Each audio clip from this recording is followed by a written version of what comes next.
Коньяк Азнаві. Сила лева в тобі. Коротка новина про нову резиденцію Лукашенка біля Сочі. З'явилися розслідування на цю тему у білоруських опозиційних медіа. І Белсат, і Белпол, а також і The Insider. Спільно 3 редакції об'єдналися, аби дослідити, що там Лукашенко будує біля Сочі. Виявилося, що приватна компанія, пов'язана з самопроголошеним президентом Білорусі, розгорнула величезне будівництво в курортному селищі Красная Поляна біля Сочі.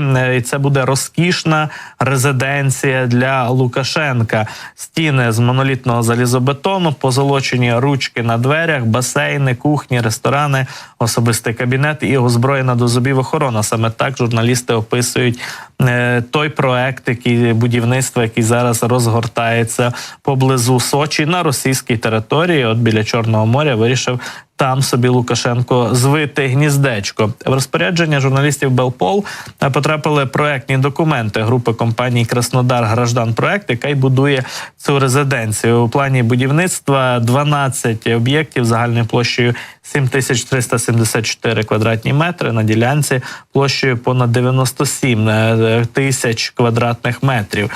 Третину площі забудови займає об'єкт «Головна будівля», спроєктований для господаря резиденції.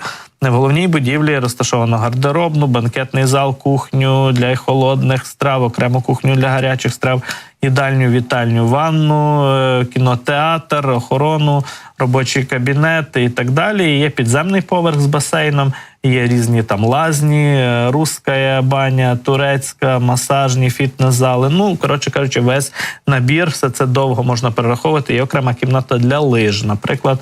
А Лукашенко відомий лижник, ну і зрештою там в Красній Поляні є ці гірськолижні курорти російські. От такий опис того, що собі будує Лукашенко на російській території, що вкотре показує тісні зв'язки і залежність, очевидно, Лукашенка від путінського режиму, ну а ще певну довіру, оскільки він таки намагається будувати, вкладати накрадені гроші, очевидно, кошти от в таке будівництво на території Росії, куди буде мати доступ лише з дозволу, очевидно, Путіна та його оточення. Кажуть, що будувати резиденцію і за межами Білорусі Лукашенко вирішив після кризових таких для нього виборів, які він програв у 2020 році, подальших протестів. І це нібито такий запасний аеродром для нього після можливої втечі з Білорусі, якщо доведеться тікати. А такі сценарії сам Лукашенко постійно провокує і обговорює про те, що опозиція там збирається відвоювати в нього Білорусь за участі країн НАТО, намагатися, значить, так би мовити, якісь вторгнення організувати.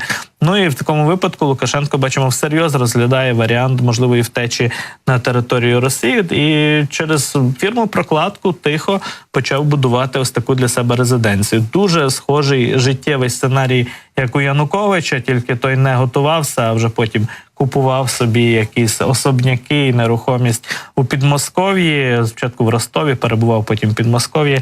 Лукашенко, бачимо, більш такий передбачливий, такий далекоглядний, можна так сказати, і намагається собі такий запасний аеродром організувати, збудувати. От і вибрав Сочі та південь Росії для свого пенсійного, скажімо так, уже перебування і фінального етапу життя, можна так сказати.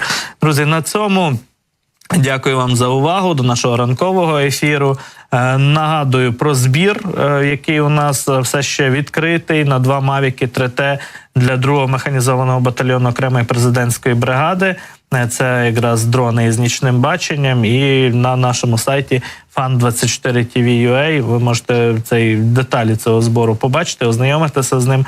Переходьте, будь ласка, за QR-кодом, який з'явився на екрані, і долучайтеся. Збір новий, треба зібрати 400 тисяч на ці 2 нічних дрони. І вже 20% ми з вашою допомогою зібрали. Я дякую кожному глядачеві за участь у зборі, за донати і за підтримку наших сил оборони.